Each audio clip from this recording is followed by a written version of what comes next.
is a research fellow at the University of Oxford, where he has lectured and researched in animal behaviour and pheromones.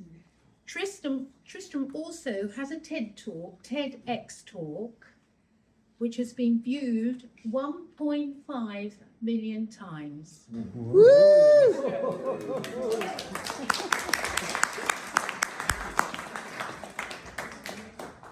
So the TED Talk is about human armpits and worse.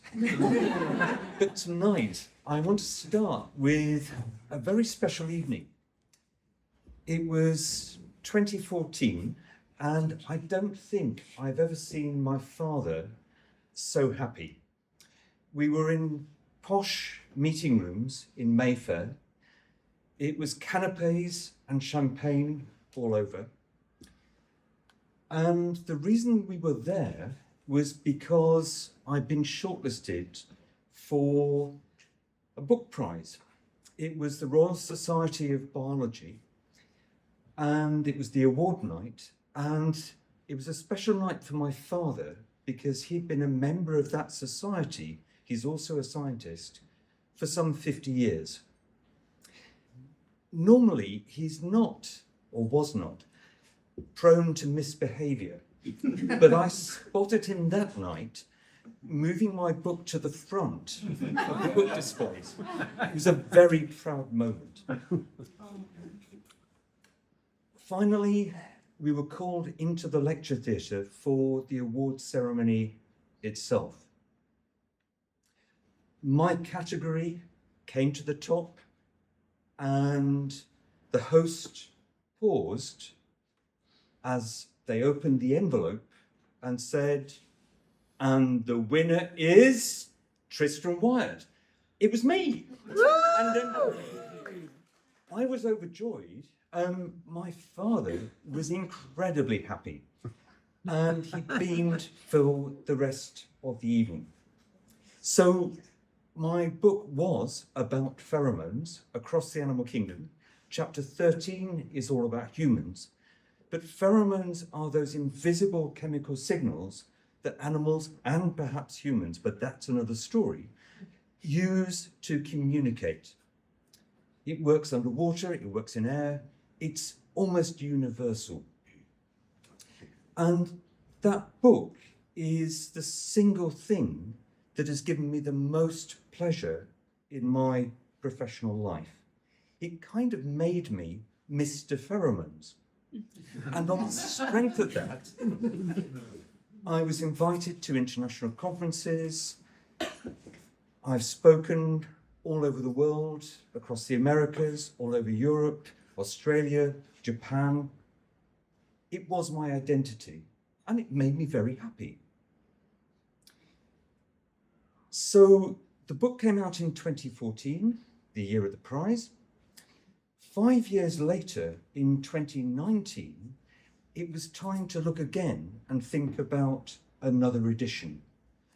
Pheromone science was moving fast. There were lots of new stories to include, and I was looking forward to revising the book. But as I started researching again, I realized that a lot of the animals, the wonderful animals that I was describing, would be extinct in the lifetime of the students who would be reading the book. I started to realize that the world was changing fast, and animals were going extinct faster and faster. And it's the kind of thing that's both going very fast, but also paradoxically slowly, gradually. It's only now looking back that you realize you don't have to clean car windscreens anymore in the summer because we don't have clouds of insects on summer days. They're gone. It's only by thinking back to 40 years ago you realize that things have changed. So you'll also remember that in 2019, Extinction Rebellion blocked Oxford Street with a pink boat at Oxford Circus. And I went to go and hear Greta Thunberg, I ate a lot of lentils. There were also people like Emma Thompson speaking there. And to my surprise, there were scientists. And I could tell they were scientists because they were wearing white lab coats. And I found myself going up to chat. And I realized that actually I'd found my tribe. I wasn't alone any longer. So I found myself quite quickly wearing a white lab coat and joining their actions. Now, some of the actions were really straightforward. So we'd go to the Science Museum and I'd hold a big papier-mâché black piece of coal above my head, like Atlas in a lab coat. And the reason we were at the Science Museum was because they'd been taking sponsorship money from a coal company to sponsor their green energy exhibition. It's about the most blatant greenwashing that you could possibly imagine. But sometimes it's a bit more cloak and dagger.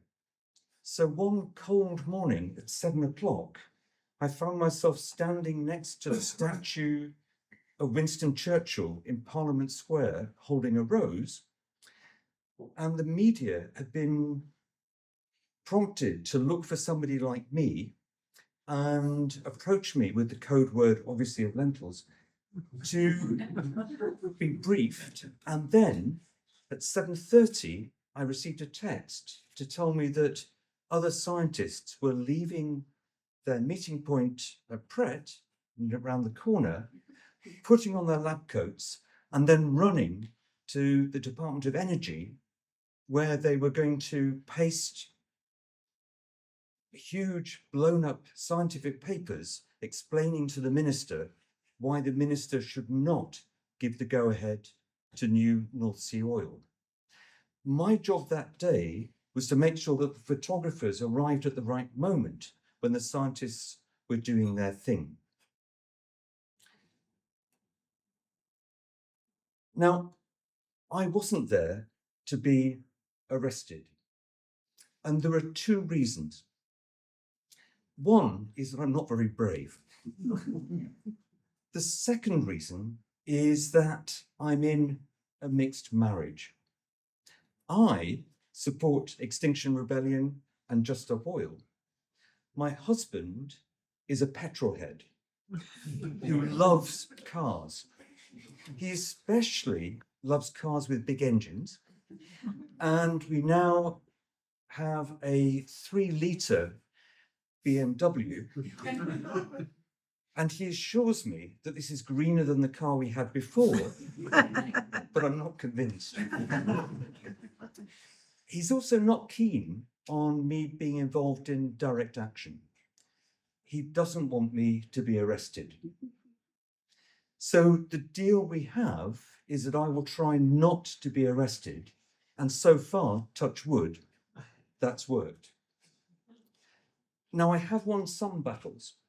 So if it's possible to get somewhere by train, we do that rather than fly. We had a 12-hour train journey to Berlin. And by the time we got to Cologne, he was already saying, are we nearly there yet? But most of the time he's happy. So it has been a strange experience because I do still teach undergraduates. And when you're talking to 20-year-olds, it's very strange when you're describing a natural world that simply won't be there in the future. And it really has meant a big change in my identity. It was all about being an important scientist traveling around the world and being appreciated and thanked. And now I realize that actually things need to change. But sometimes my different worlds collide in a good way. In 2023, I was invited to give the annual Darwin Birthday Lecture. His birthday's in February, It's always in February. It's been running 20 years, and I've always wanted to be invited, but on my own specialist subject, pheromones. However, this time, my first time, I was being invited to speak about scientists being activists. But what I was able to do in the lecture was bring the scientific credibility from my own career and the establishment credentials from Oxford University to actually make the case that scientists can and should perhaps be activists. And that actually turned out to be a really interesting and enjoyable evening. So I've moved a long way from that special evening in 2014 when my father was so proud. But what I have found is in these activist scientists, a group that with their commitment and their enthusiasm, a real inspiration. And what I hope that is that each of you has found your own tribe that inspires you. Thank you.